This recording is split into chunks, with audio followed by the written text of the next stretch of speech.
What is up, guys? Rick Hackus here, and today we are comparing Battlefield 1 and Battlefield 4 and really outlining the differences between these two games. Now, I was actually recently at EA Play where I got invited for a special Titanfall 2 event, but I was actually also able to kind of sneak my way into the last Battlefield 1 play session of the night I was there, so I got some hands-on time with Battlefield 1. And although if you go to my channel now, it's not Battlefield content, I actually used to be like a solely Battlefield YouTuber, uploading a ton of Battlefield 4 videos. I've been playing Battlefield games since Battlefield 2. I have thousands of hours in this series, so I just want to let you guys know that because everyone is hopping on the Battlefield 1 bandwagon. So you have Call of Duty YouTubers with 5 hours experience in Battlefield telling you about the game that they know nothing about. This is not the case here, guys. You're hearing these opinions from a fellow Battlefield fan. Now let's get started with the comparisons, and by the way, we're not trying to find like a winner, which game is better, we're simply outlining where these games differ, and so that people who have played Battlefield 4 will kind of know what to expect and what is changing for Battlefield 1. Now let's start out with the classes in Battlefield 1. You're gonna have 4 classes that are pretty classic to the series. They've kind of moved around abilities over the games, but you always have these 4 classes that are relatively similar to what we get in Battlefield 1. You have the Assault class, which is able to deal with vehicles. They're outfitted with shotguns or submachine guns. You have the Support class, which is able to resupply. They're outfitted with light machine guns. You have the Medic class, in Battlefield 4 was the Assault class. That's able to heal and revive teammates. They're outfitted with semi-automatic rifles. We're actually going to talk about that in a bit. They're not actually purely semi-automatic. We also lastly have the Scout class, Battlefield 4, the Recon class, that is outfitted with the bolt-action sniper rifles. Of note, Battlefield 1 kind of has a 5th class, whereas if you spawn in from the loading screen into a tank, you're actually not going to be like a support or an assault or a medic, you're going to be a special tanker class. The same thing happens if you spawn into a plane, you're going to be a special pilot class, and it's going to kind of make you have more of a secondary weapon as your primary weapon. You're going to have this pistol with a buttstock, and you're going to have to use that rather than, again, you can't spawn into a tank as the assault class. So that is a little bit of an interesting thing to keep aware of in Battlefield 1. Now, during my time playing with Battlefield 1, I made sure to play all of these classes, and I started out with the Support class, really wanted to try out the light machine guns. And I noticed almost immediately when I tried to kill an enemy that was in a field kind of medium to long range away that the automatic guns in Battlefield 1 are a lot more inaccurate than they are in Battlefield 4. Like if you go into Battlefield 4 and you have some of the more accurate guns, you have a Type 88 or you have something like the M16 or like pretty much any of the fully automatic guns, honestly, you can go fully automatic at, relatively longer ranges and take down your enemies. Now, of course, Battlefield 4 players are going to be used to tap firing at extremely long ranges. Battlefield guns have a lot more recoil than something like Call of Duty, obviously, but, as a Battlefield player, I immediately noticed when using the Support class and trying to shoot a guy at that longer range that my bullets were just going beside him. So I was kind of like, whoa, I really need to tone this down, and ended up, single firing the guy to death.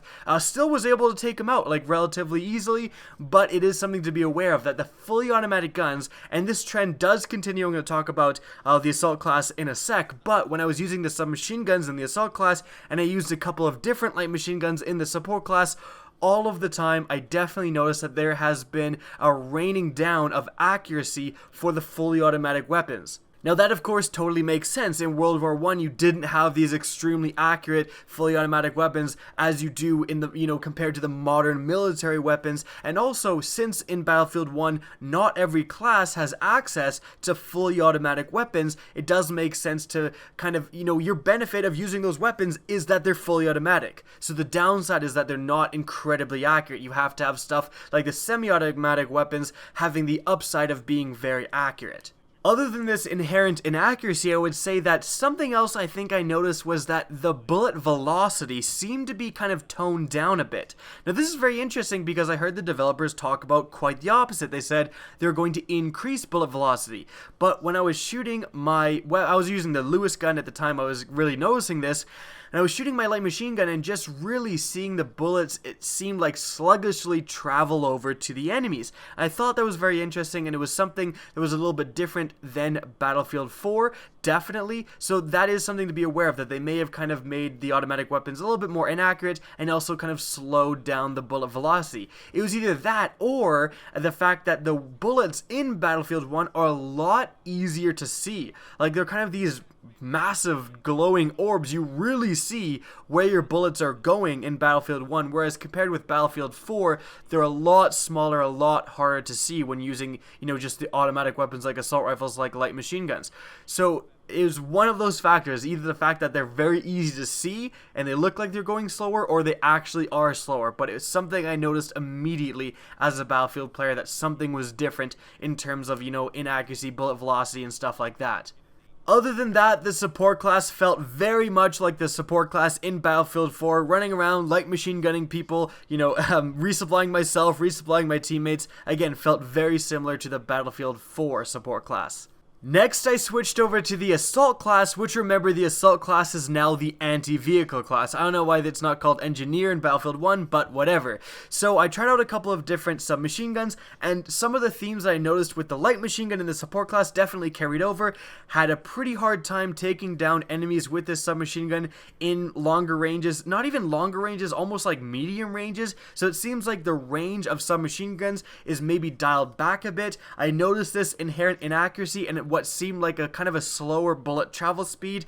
Those are present on the submachine guns as well, just like they were on the light machine guns, but it still very much felt like a submachine gun. Submachine guns are a lot more meant for close range, so it didn't feel that surprising that I wasn't able to take down these enemies at longer ranges. Running around, very effective in close quarters, submachine gunning people, hip firing a lot of people. You have pretty accurate hip fire in Battlefield 1, but also, very interestingly, like, if you're using a submachine gun, if you're competing in those close quarter scenarios, you've really got to be aware of bayonets. And here I'm going to talk a little bit about the bayonet charge. So the bayonet charge, basically, as you're sprinting, you press your melee button, you enter a bayonet charge. Simple as that. The funny thing is that you're not able to get out of the bayonet charge. I remember, kind of saying, oh, well, let's try this bayonet charge. I just activated it to see what it would do, and I started bayonet charging kind of against the wall, and I couldn't get out of it, so I'm just kind of running against the wall. My guy's screaming, and I'm kind of like, oh, okay, I guess I gotta complete this animation. So that's something to be aware of. Like, don't bayonet charge unless you actually want to.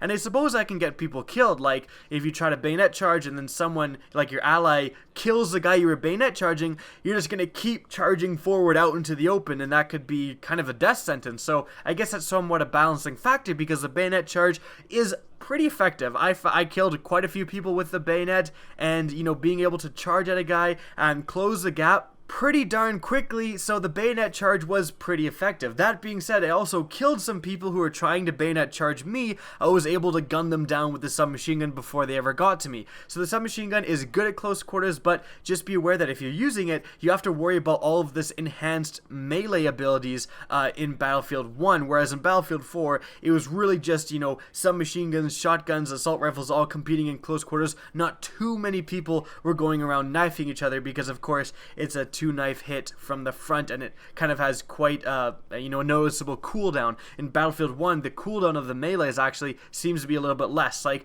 if you smash someone with a hammer, or I guess it would be like an axe or whatever it was, if you smash someone with your melee weapon, you can smash them again pretty darn quickly, quicker than you could in Battlefield 4. So melee entirely has been kind of amped up in Battlefield 1.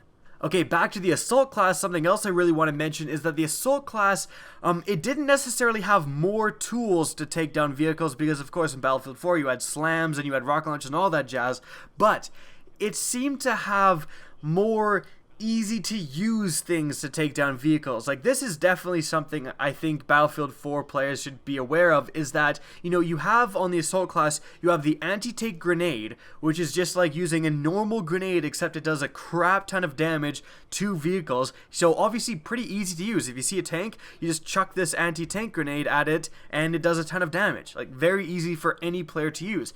You also have these anti-tank rifles, which are also pretty easy to use. You set them up and you just shoot a tank with the anti-tank rifle and it does a crap ton of damage, and that's basically replacing your launcher. And that makes it so that, you know, you have these assault classes with two very easy to use things to take down vehicles. And so if you're in a vehicle, it makes things a little bit more dangerous. Like in Battlefield 4, you had launchers which were quite effective, but the other stuff, mines, slams, you know, the repair tool was a little bit harder to use. Whereas again, in Battlefield 1, you have two relatively easy to use weapons against vehicles. So that's going to kind of make it so that, you know, if you're in a vehicle, it could potentially be more dangerous. Additionally, if you're in a vehicle, you don't have the smorgasbord of, you know, vehicle protection abilities that you did in Battlefield 4. There's no smoke, obviously. There's no, you know, active protection. There's none of that stuff. You're in the tank, you're in a tank, and you have basically nothing you can do if you're being, you know, assaulted by all these grenades from rooftops and stuff, other than actually kill the enemies that are trying to do that to you. Moving on, I then tried out the medic class, which again has the semi-automatic rifles. Although some of the semi-automatic rifles, you're actually able to change the fire rate of it, basically, and you can change them to fully automatic rifles. So just like in Battlefield 4, where if you have some fully automatic weapons, you can change them to single or burst fire. In Battlefield 1, you spawn in semi-automatic fire, and you're actually able to change, again, some of the weapons to fully automatic fire, which was very interesting. Now, if you do this, they do become a lot more inaccurate. They have a lot more recoil, so a lot of people are just generally sticking to the semi-automatic rifles. And again, because of what I talked about before, where fully automatic rifles aren't dominating everything, the semi-automatic rifles do definitely have more of a place in Battlefield 1. You can pretty reliably take down enemies at relatively longer range with semi-automatic rifles, so that is definitely where they reside. They are more at home in kind of the medium to long range engagements, whereas the fully automatic weapons are, you know, medium to close range engagements. Other than that, playing the medic class was very similar to playing the assault class in Battlefield 4. You're running around healing your allies, reviving your allies. Of note, though, you can actually repair vehicles. So the medic class basically now has the repair tool from the engineer in Battlefield 4. So now you're healing allies, healing allied vehicles, and reviving allies. You're really kind of taking the role of a support character with the medic class. Now lastly, I played as the scout class. This guy plays almost identically to the recon class in Battlefield 4. You know, you're using your bolt action rifles. Basically, you're still using bolt action rifles in Battlefield 4, so using those old school bolt action rifles feels right at home if you're used to playing the recon in Battlefield 4. Basically does the exact same thing. Now, very importantly, when we're on the recon class talking about it, you know, a lot of people in Battlefield 4 will use the recon class for the abilities and then use something like a carbine, or in Battlefield 3, it was a submachine gun. Well, very, very importantly, in Battlefield 1, there doesn't seem to be those universal weapons. Shotguns are assigned to the assault class, actually, and I didn't see any evidence. Now, this is still a pre-alpha, very early build. They're going to be adding in a lot more weapons. They may add in a universal weapon, but again, in all of the gameplay I've seen, in my time playing the game, I haven't seen it mentioned anywhere that there's going to be a universal gun type, like carbines in Battlefield 4. So that means that if that's the case and you're playing the scout, you are going to be using those bolt action rifles, and that's it. Like, you are just using bolt action rifles.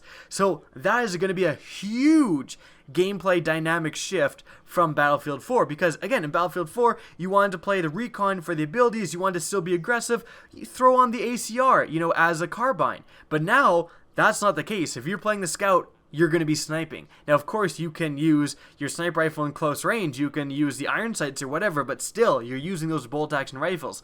That is a huge difference from Battlefield 4.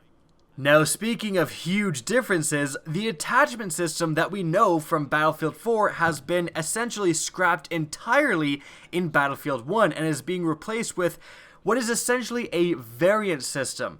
Now, in Battlefield 1, in the version I played, you could select between a couple of different variants of certain guns. So, if I wanted to spawn in as the support and I wanted to use the Lewis gun, for example, which is a certain light machine gun, I could select the Lewis gun like AU, or I could select the Lewis gun, RA, or whatever the two letters were, but both were different.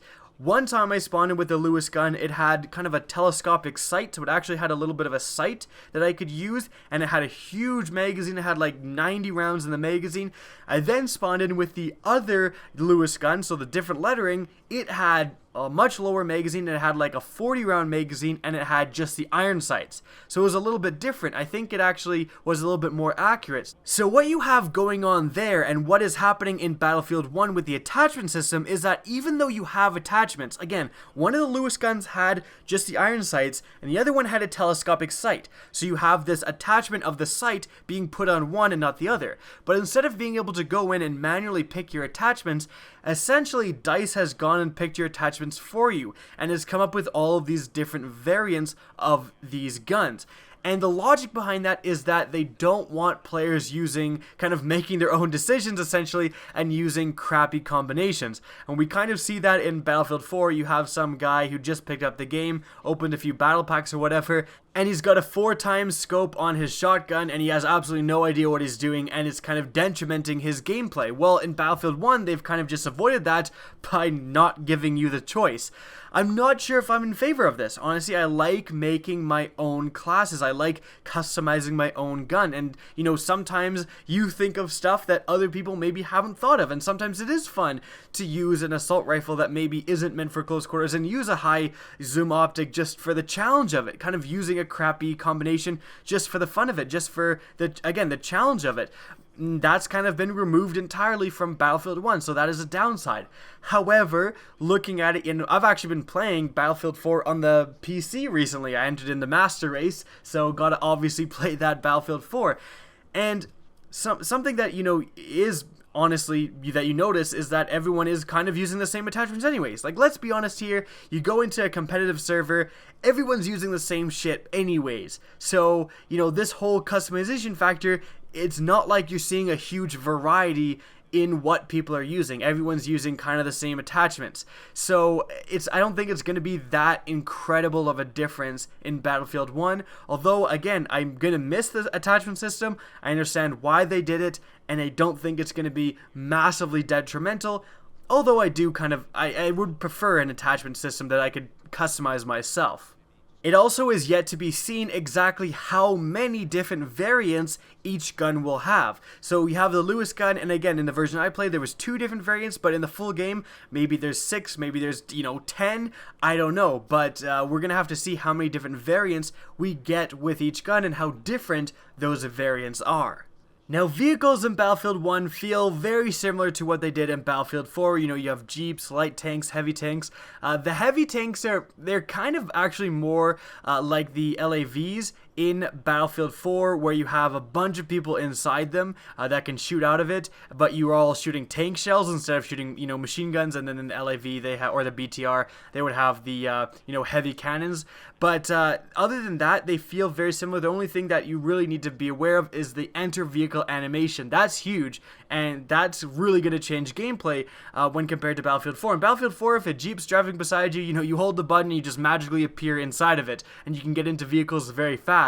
But in Battlefield 1, you actually go through the animation of, hopping on the vehicle and actually opening the doors and getting in. And you could be killed during this animation. And then I actually had a moment where a Jeep was driving by me and I tried to hitch a ride, so I started to do the animation, but it was driving too fast and it just kind of left me there. So you actually have to have the time to get into the vehicles if you actually want to enter into them. Otherwise, you're going to be kind of stuck. And speaking of customization, like we just did, it's yet to be seen whether there's going to be, full vehicle customization like there was in Battlefield 4. In the version I played, the tank was the tank and that was it, right? So I don't think they're going to have the same level of customization that they did in Battlefield 4.